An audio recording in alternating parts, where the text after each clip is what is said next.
Hello everyone, welcome back to the channel code up with Newton School. तो वापस मैं लेकर आ गया हूं आपके सामने एक नया video and this is Shailesh. स्वागत करता हूं आप लोगों का हमारे चैनल पर। तो अगर आप पहला इंपॉर्टेंट बात, अगर आप वीडियो पर नए हो तो वीडियो को लाइक कर देना और चैनल पर नए हो तो चैनल को सब्सक्राइब कर देना। तो फिर वीडियो को स्टार्ट करते हैं बिना वक्त ज़ाया किए। तो आज हम लोग पढ़ने वाले एकदम न्यू टॉपिक है जो है डायनेमिक प्रोग्रामिंग। तो इसका मैं बताने वाला हूँ कि आप लोगों को कैसे पढ़ना है डायनेमिक प्रोग्रामिंग को। अब मैं शॉर्टकट में डीबी बोलता हूँ क्योंकि सब फिर डीबी बोलने लगते हैं बाद में, ठीक है। ये आपको पढ़ना कैसे है, क्या आपको स्टार्ट करना है और किस तरीके से पढ़ना है, आपको क्या क्या स्टार्टिंग से लेकर वहां तक पहुंचना है। आपको डायरेक्ट डीबी नहीं स्टार्ट करना है, आपको किस तरीके से वहां जाना है, फिर किस तरह कंटिन्यू करना है, कहां से क्या प्रैक्टिस करना है, क्या रिसोर्सेज है, इनका सब मैं बताने वाला हूं इस वीडियो में। तो वीडियो को पूरा एंड तक देखिएगा आप लोग, ठीक है। तो बहुत ही मजेदार होने वाला है इस वीडियो। चलो तो फिर मैं बता टॉपिक लिख देता हूं, डायनामिक प्रोग्रामिंग। ओके चलो, डायनेमिक प्रोग्रामिंग लिखा हूं। तो पहले बात करते हैं ना कि डायनेमिक प्रोग्रामिंग बहुत लोग मिस्टेक क्या करते हैं, पहली मिस्टेक क्या गलती सब करते हैं कि मान लो मैं कोई भी पूछता हूँ किसी से भी कि आपकी कंपनीज में प्लेसमेंट में किस टॉपिक से क्वेश्चंस आते हैं ज्यादातर, ठीक है। तो सब बोलते हैं क्या कि अगर फर्स्ट राउंड कुछ इजी है तो वहाँ एरे वगैरह के क्वेश्चंस आ जाते हैं, पर बाद में क्या होता है कि सेकंड राउंड वगैरह जो होता है थोड़ा हार्ड जो होता है राउंड, उसमें डायरेक्ट डायनेमिक प्रोग्रामिंग और ग्राफ के क्वेश्चन पूछे जाते हैं। सबको यही बोलते हैं, ठीक है, डायनेमिक प्रोग्रामिंग और ग्राफ के क्वेश्चन पूछे जाते हैं। तो सब बंदे लोग क्या करते हैं, छोटे जो बिगिनर्स लोग रहते हैं वो लोग क्या करते हैं, ओ तो सीखते हैं, ओ भाई डायनेमिक प्रोग्रामिंग बोल रहा है, चलो मैं डीपी स्टार्ट करता हूँ स्टार्टिंग में। तो लोग क्या करते हैं ना, छोटा मोटा टॉपिक एरे हो गया, स्ट्रिंग हो गया, वो सब करने के बाद सब डायरेक्ट क्या करते हैं, डायरेक्ट डीपी में चले जाते हैं और चल जाते हैं क्वेश्चन बनाने। कहाँ से, डायरेक्ट कोड शेफ या कोड फोर्सेस से, ठीक है। तो समझ रहे हो, डायरेक्ट एरे स्ट्रिंग करने को डायरेक्ट बनाने लगे डायनेमिक प्रोग्रामिंग, और वो भी कोड शेफ कोड फोर्सेस से। तो तुम समझ सकते हो क्या हालत होने वाला है कुछ दिन, एक दो दिन बाद क्या होने वाला है उनके साथ। तो इसलिए मैं बोल रहा हूँ कि ये पहले गलती करते हैं कि सब हाइप में आ जाते हैं, कि हाइप में देखते हो डीपी फेमस ज्यादा पूछे जाते हैं उससे, ठीक है, पूछे जाते हैं प्लेसमेंट, वो मैं भी बोलता हूँ पूछे जाते हैं, बट ऐसा नहीं करना कि डायरेक्ट आपको डीपी कर लेना जाके, ऐसा नहीं करना। आपको एक सीक्वेंस फॉलो करना है, उसके बाद आपको डीपी स्टार्ट करना है, ठीक है। तो वही मैं बता रहा हूँ कि डायरेक्ट आपको नहीं करना। तो पहली गलती सब करते हैं कि सब डायरेक्ट स्टार्ट कर देते हैं, ठीक है। सेकंड बात कि सब क्या गलती करते हैं कि मान लो जो शुरू से पढ़ते भी हैं थोड़ा बहुत करके, वो डायरेक्ट चल जाते हैं कोड शेफ या कोड फोर्सेस में बनाने के लिए क्वेश्चंस। तो नहीं यार, वहां डायरेक्ट कॉम्पिटिटिव लेवल के क्वेश्चंस है, वहां आपसे क्वेश्चन डायरेक्ट नहीं बनने वाले हैं, ओके। तो आपको क्या करना है, पहले बेसिक से शुरू करना है। जैसे हो गया हैकर रैंक, वहां पर डीपी के छोटे मोटे क्वेश्चन बनाओ, ठीक है। जैसे हो गया आपका ये गीक फॉर गिग्स हो गया, आपका हैकर अर्थ हो गया, आपका लीड कोड हो गया, तो वहां पर स्टैंडर्ड क्वेश्चंस रहते हैं, ठीक है। स्टैंडर्ड क्वेश्चंस, तुम इजी टाइप क्वेश्चन वहां से स्टार्ट करो, बिगिनर बेसिस से, ठीक है। बिगिनर लेवल से स्टार्ट करो, वहां से क्वेश्चन जब सॉल्व होने लगे वहां एटलीस्ट 30 क्वेश्चन एटलीस्ट बनाओ, क्योंकि बिगिनर के 30 क्वेश्चन बनाना बहुत ही इंपॉर्टेंट है, क्योंकि ऐसे तुम डीपी को हवा में नहीं सोच पाओगे, उससे थोड़ा मीडियम लेवल के प्रॉब्लम्स, ठीक है। तो पहले इजी लेवल के क्वेश्चन 30 एटलीस्ट बनाओ, उसके बाद जाना होगा आप लोगों को कोड शेफ में या फिर कोड फोर्सेस में, जहां आप मीडियम से हार्ड लेवल क्वेश्चन बना सकते हो, ठीक है। तो ये रहा आपको प्रैक्टिस कहां से किस तरह करना है। चलो वो तो ठीक है। अब बताते गलती वाला बात हो गया कि गलती क्या करते हैं, सब डायरेक्टली क्या करते हैं, डीपी में डायरेक्ट जंप कर जाते हैं, ठीक है। तो वो आपको नहीं करना है, ध्यान में रखना है आपको। नेक्स्ट पॉइंट बताता हूं मैं, ये बता दिया मैंने कि किस तरह को स्टार्ट करना है। पहले बेसिक लेवल से स्टार्ट करना है हैकर रैंक में, फिर जाना है आपको hacker earth, geek for gigs या फिर लीड कोड में, उसके बाद जाना है कोड शेफ या कोड फोर्सेस में, फिर आप कॉम्पिटिटिव लेवल के क्वेश्चन बना सकते हो, ठीक है। तो ये फ्लो हो गया आपका क्या, कि किस तरह आपको क्वेश्चन बनाने हैं, ठीक है। अब मैं नेक्स्ट बताता हूं कि आपको डायनेमिक प्रोग्रामिंग किस तरह पढ़ना है, कि प्री रिक्विजिट्स क्या होने चाहिए। ऐसा नहीं है कि आपको डायरेक्टली डायनेमिक प्रोग्रामिंग जंप कर जाना है, आपको ऐसा नहीं करना है। कुछ तो प्री रिक्विजिट्स होंगे ना, कि सब चीज के कुछ ना कुछ प्री रिक्विजिट्स होते हैं यार, ठीक है। आप कोई कोर्स खरीदने जाओ, मान लो आप C++ के कोई थोड़े एडवांस लेवल का कोर्स खरीदने जाओ, तो वहां आपको बोल देंगे प्री रिक्विजिट्स में कि आपको एटलीस्ट इजी मीडियम लेवल तक का आपको आना चाहिए C++। इस तरह मैं एग्जांपल दे रहा हूं, ठीक है। तो वो हो गया प्री रिक्विजिट्स। तो डायनेमिक प्रोग्रामिंग का भी आपका कुछ होता है प्री रिक्विजिट्स जो आपको आना चाहिए, ठीक है। तो डायनेमिक प्रोग्रामिंग आपको ये तो पता है कि उसमें रिकर्शन चलता है, ठीक है। सब में नहीं चलता है, दो तरीके का डायनेमिक प्रोग्रामिंग होता है, मैं बताऊंगा, बट मैं अभी बेसिक में बता रहा हूं आपको बेसिक्स में कि डायनेमिक प्रोग्रामिंग क्या होता है, रिकर्शन को आपको ऑप्टिमाइज करना होता है, ठीक है। इस रिकर्शन क्या होता है आपका 2 to the power n होता है टाइम कॉम्प्लेक्सिटी रिकर्शन का, ठीक है। ये तो पता ही है आपको कि रिकर्शन का टाइम, अगर नहीं पता तो भी समझ जाइए कि रिकर्शन का होता है time complexity 2 to the power n। तो उसको हम ऑप्टिमाइज करते हैं ऑर्डर ऑफ n में, या फिर ऑर्डर ऑफ n स्क्वायर, या फिर ऑर्डर ऑफ log n, किसी में भी 2 to the power n से ऑप्टिमाइज होकर आता है यहां तक, log n या फिर n स्क्वायर में। तो उसमें करने के लिए लगता है डायनेमिक प्रोग्रामिंग। तो वही बोलते हैं डायनेमिक प्रोग्रामिंग क्या होता है, रिकर्शन को ऑप्टिमाइज करना। तो क्या हुआ, आपको डायनेमिक प्रोग्रामिंग करने के पहले आपको रिकर्शन आना चाहिए, ठीक है। आपको रिकर्शन नहीं आता होगा तो आप डीपी नहीं कर पाओगे, अगर रिकर्शन आता होगा तो आप डीपी कर पाओगे। तो मैं वही लिख दूं यहाँ पर कि आपको एटलीस्ट रिकर्शन आना चाहिए, RECURSION, ठीक है। आपको डीपी करने से पहले आपको रिकर्शन आना चाहिए, फाइन। चलो अब आप बोलोगे कि रिकर्शन मेरे को आता है या नहीं भी आता, तो आप कहाँ से पढ़ोगे रिकर्शन? तो रिकर्शन आपने नॉर्मल पढ़ लिया, छोटा मोटा क्वेश्चन बना लिया रिकर्शन के, आप थोड़ा और मतलब प्रैक्टिस करना है रिकर्शन क्वेश्चन, आपको मिल नहीं रहे प्रैक्टिस करने के लिए रिकर्शन के क्वेश्चन ज्यादा। तो क्या करो, रिकर्शन प्रैक्टिस करने के लिए आप क्या करो, ट्री पढ़ लो, ठीक है। तो ट्री तो पढ़ा होगा, ट्री बाइनरी ट्री से तो पढ़े होंगे आप, अगर नहीं पढ़े होंगे तो पढ़ लेना। तो वो अगर आप उसके क्वेश्चन बनाओ लगना ट्री के, तो क्या होगा, आपको रिकर्शन इजी लगेगा, क्योंकि ट्री का क्या होता है, पूरा कंसेप्ट रिकर्शन पे चलता है आपका। जो ट्री के जितने भी क्वेश्चन होते हैं आपके रिकर्शन पे चलते हैं, ठीक है। तो आप ट्री क्वेश्चन बना लोगे तो आपको रिकर्शन बहुत इजी लगने वाला है, ठीक है। तो आपको रिकर्शन प्रैक्टिस करने के लिए आपको करना पड़ेगा सॉल्व ट्री के क्वेश्चन, ठीक है। आपको ट्री करना पड़ेगा रिकर्शन प्रैक्टिस करने के लिए। मैं ये नहीं बोल रहा हूँ कि रिकर्शन करने के लिए ट्री करना पड़ेगा, मैं बोल रहा हूँ रिकर्शन को हार्ड कोड प्रैक्टिस करने, मतलब पूरा अच्छे से प्रैक्टिस करने के लिए आपको ट्री को अच्छे से करना पड़ेगा, कि ट्री के जितने भी क्वेश्चन है आप बना लो, तो आपका रिकर्शन स्ट्रॉन्ग हो जाएगा, ठीक है। बेसिकली आपको ट्री रिकर्शन स्ट्रॉन्ग करने के लिए आपको ट्री करना पड़ेगा, फाइन। तो ये हो गया।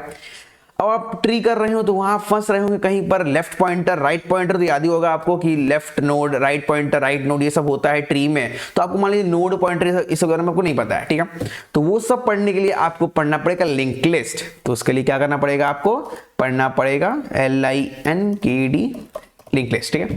तो मतलब आपको लिंक लिस्ट में तो आप पता है ये सब कुछ नोड पॉइंटर में ही चलता है आपका। तो आप लिंक लिस्ट पढ़ लोगे तो आपको ट्री इजी लगेगा, क्योंकि उसमें आपका node left pointer write pointer सब यूज होता है। तो लिंक लिस्ट आप पढ़ लोगे तो आपको ट्री में वो सब हार्ड नहीं लगने वाला है। तो ये फ्लो देख रहे हो, पहले आप लिंक लिस्ट कर लो, उसमें आपको नोड पॉइंटर ये सब वगैरह आपको पता चल जाएगा, ठीक है। तो प्रैक्टिस वगैरह हो गया, फिर ट्री कर लो। ट्री में वो सब तो यूज होंगे, node left pointer write pointer वगैरह। साथ ही साथ ट्री में आपका पूरा रिकर्शन चलेगा, आपका पूरा जितने भी क्वेश्चन बनाओगे उसके, तो आपका ट्री का रिकर्शन प्रैक्टिस हो जाएगा आपका, और ट्री भी हो जाएगा प्रैक्टिस साथ साथ आपका। फिर रिकर्शन में होगे तो रिकर्शन तो स्ट्रांग हो चुका है आपका, ट्री से स्ट्रांग हो गया रिकर्शन। रिकर्शन स्ट्रांग हो गया तो वहां से आपको पड़ेगा डीपी, तो डीपी उसके लिए फिर आपको इजी लगने लगेगा, ठीक है। तो ये हुआ आपका मतलब किस तरह आपको चलना है। और ऑफ कोर्स लिंक लिस्ट के पहले तो आपको ये सब सॉल्व करना ही पड़ेगा। एरे हो गया आपका, स्ट्रिंग हो गया, ये सब तो करना ही पड़ेगा, छोटा मोटा चीज है। तो एरे स्ट्रिंग तो सभी कोई करते हैं बेसिक से यार। तो वो करने के बाद लिंक लिस्ट पढ़ लो, फिर ट्री कर लेना, फिर रिकर्शन कर लेना, फिर डीपी कर लेना, मतलब डायनेमिक प्रोग्रामिंग।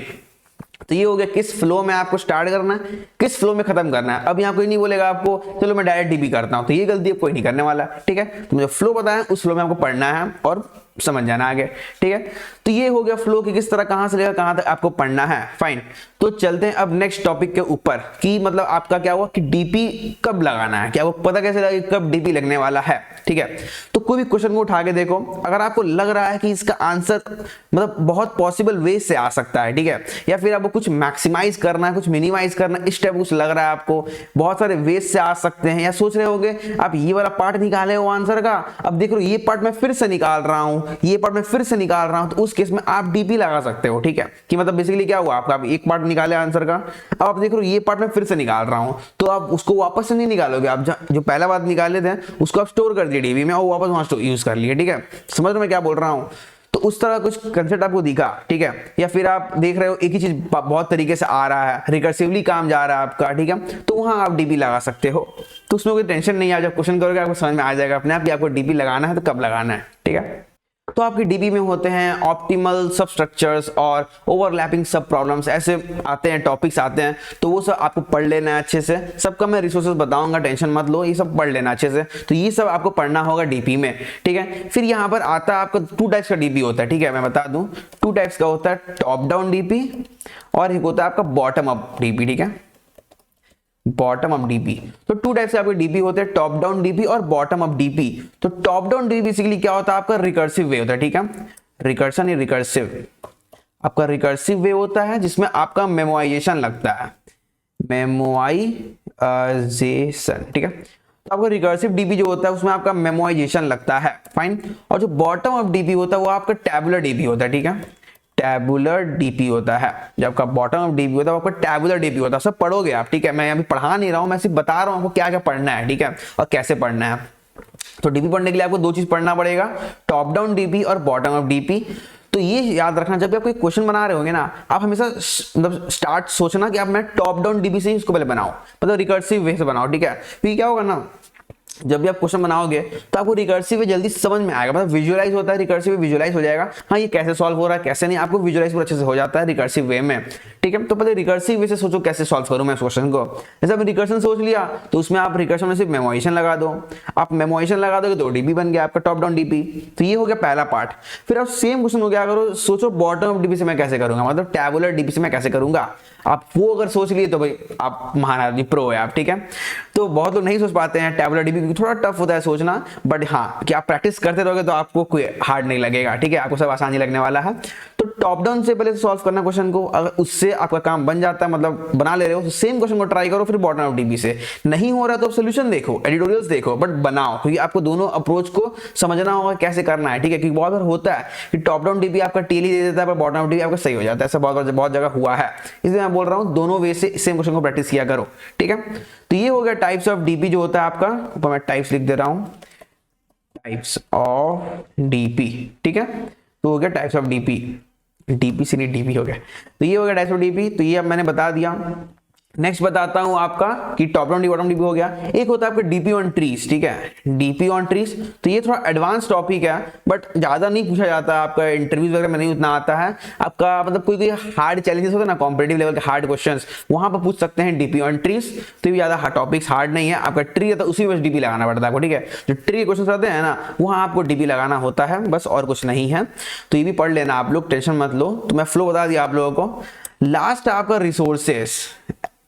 रिसोर्सेस आपको कहां से पढ़ने हैं, तो उसके लिए आपको टेंशन नहीं लेना है। मैं 4 से 5 लिंक्स मैं ढूंढ कर रखा हूं, मैं भी वीडियो में नहीं दिखा रहा हूं, फिर वीडियो लंबा हो जाएगा फालतू का। मैं क्या करूंगा, डिस्क्रिप्शन में दे दूंगा, ठीक है, वीडियो का। मैं वीडियो के नीचे डिस्क्रिप्शन में 4 से 5 लिंक्स दूंगा, वहां पर एक यूट्यूब का एक एडिटोरियल वीडियोस भी है, तो उसका प्लेलिस्ट का वीडियो का मतलब लिंक रहेगा, तो वो भी आप लोग देख लेना। और बाकी 3 से 4 आपके एडिटोरियल नहीं मतलब शीट रहेंगे, ठीक है, आपके 3 से 4 डॉक्यूमेंटेशन रहने वाले, ठीक है। तो 3 से 4 शीट में आपका डॉक्यूमेंटेशन रहेंगे, तो वहां से आप पढ़ लेना, बाकी एक प्लेलिस्ट का यूट्यूब का देख लेना, ठीक है। तो लिंक्स आपको मिल जाएगा डिस्क्रिप्शन में। तो होपफुली इतनी रहा था आज का वीडियो।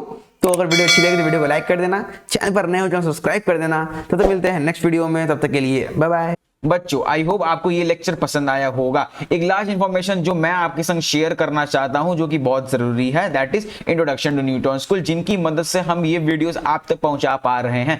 न्यूटन स्कूल बेसिकली एक ऑनलाइन लर्निंग प्लेटफॉर्म है, जहां पर आपको इनके फुल स्टैक डेवलपमेंट कोर्स में एनरोल करके आपकी ड्रीम जॉब्स प्लेसमेंट पा सकते हैं। And the best part is that यहाँ प्लेसमेंट लगने तक आपको कोई फीस नहीं देनी होगी। यहाँ पर आपको live classes, industry projects, mock interviews और पर्सनल मेंटरशिप जैसे अमेजिंग बेनिफिट्स मिलेंगे। So check out the link in the description to skyrocket your coding career with Newton School.